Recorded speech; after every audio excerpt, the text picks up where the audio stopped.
What's up, guys? I'm here with another car review. I'm particularly excited about this one today. So what we have here is the Corvette C8. This is a 2023 Z51 package 70th edition version, and I absolutely love this one. It is I feel like it's the sweet spot in the C8 lineup. This has the 6.2 liter push rod American V8 engine it's making 495 horsepower in this one, and it makes 470 foot-pounds of torque. So that is absolutely astonishing in a vehicle that only weighs about 3,700 pounds or so, something like that. Now, the extra 5 horsepower over what the normal C8 makes is because this has the Z51 performance package on it, which had a different exhaust. But then this actually has something special on it. This has the Fab Speed full exhaust on this. This has the which might even make a little bit more power. Who knows? They claim that it does, but again, this is the 70th edition. It's a beautiful, beautiful car, but let's kind of get into a little bit of the specifics about it.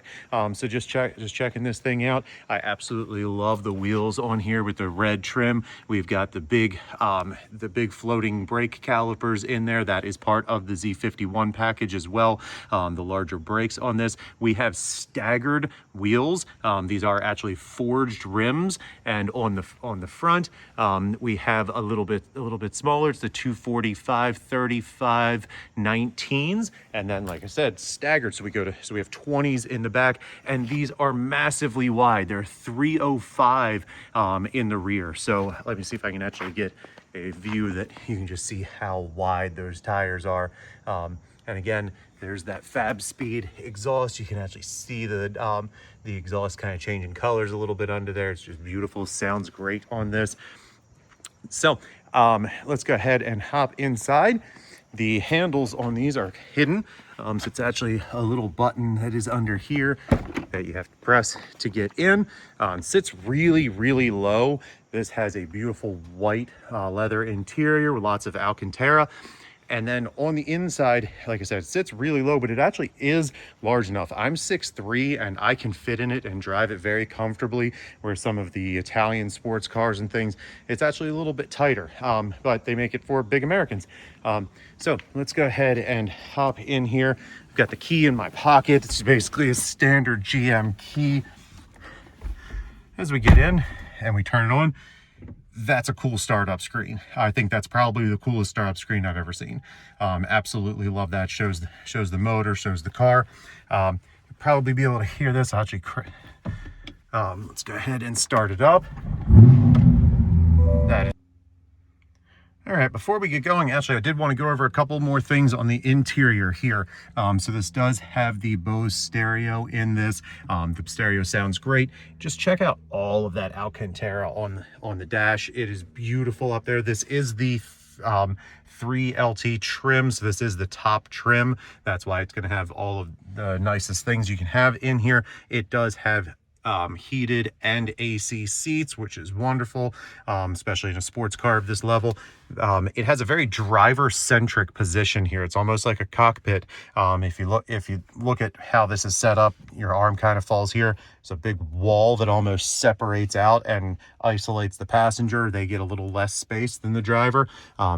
Check out these seats. They're carbon fiber bucket racing seats with red stitching. Absolutely phenomenal. Love the red seat belts. That's a nice touch on there. We do have a digital rear view mirror. It's not on right now, so that's why you're seeing reflection. We have a lot of physical buttons for a 2023, which most people will like. I do like. It's a little strange how they're laid out here, all vertically. It takes you a second to see them, but I'm sure once you get used to them. Nice little center infotainment display here. The navigation's great on this. It has CarPlay, so everything with CarPlay is the same. And then a digital driver's display, so love that.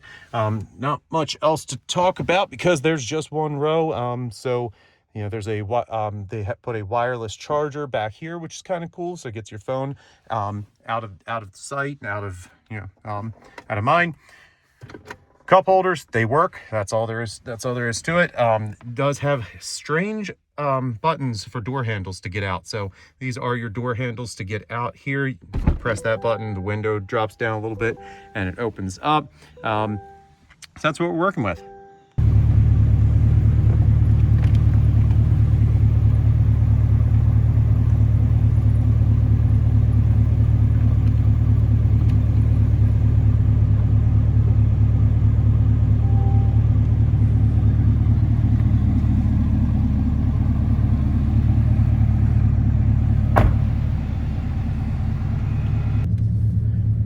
All right, so we're in the C8. Let's go ahead and take this thing for a spin.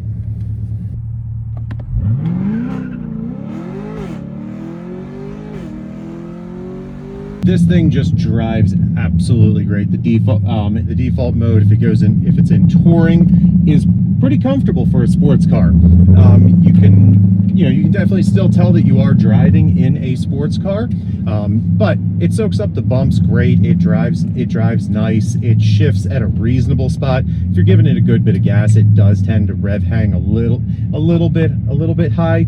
I do absolutely love in the C8 the way that they did the manual the automatic transmission with the paddle shifters. This has a dual clutch system in it, and one of my gripes normally is going to be that they're not making cars with a proper stick shift anymore, and by that I mean a third pedal and a gear lever. But I feel like Corvette, really, they got this right.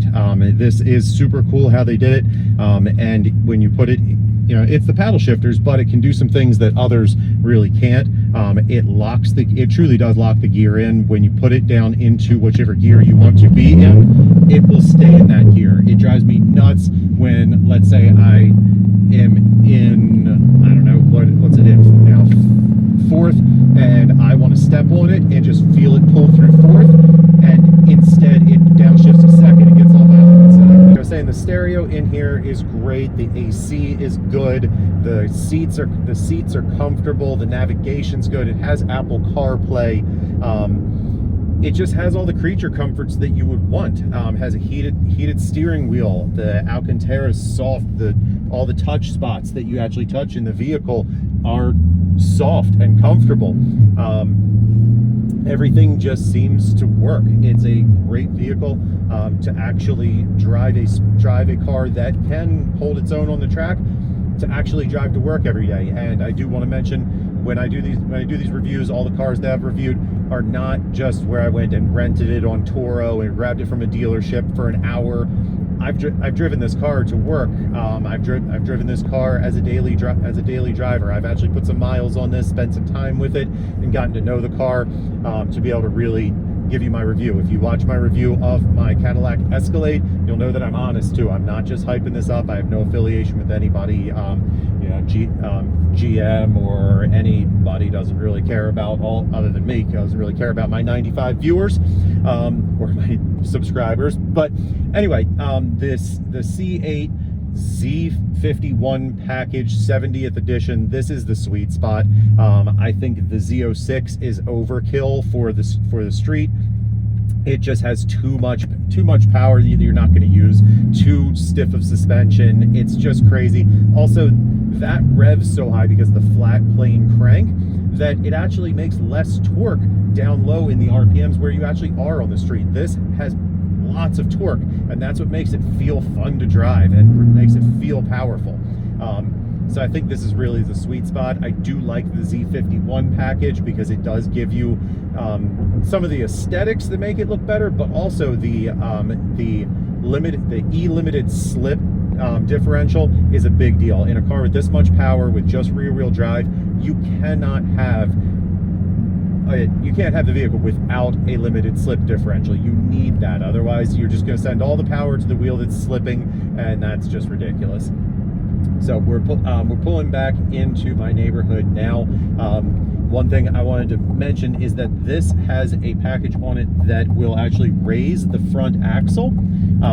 So it's not for performance or anything, it is literally just so that you don't scrape, so you can daily drive this thing. And you can set it to preset locations based on GPS, and when you approach them, it will lift the front up. I think it's 2 inches or something, but it's significant enough that it makes the difference of being able to get up a driveways or over regular bumps. As you can see, I don't know if you can see that from the camera view, but it says auto raising due to location, because I've already set this. This is my driveway, and it just raised up.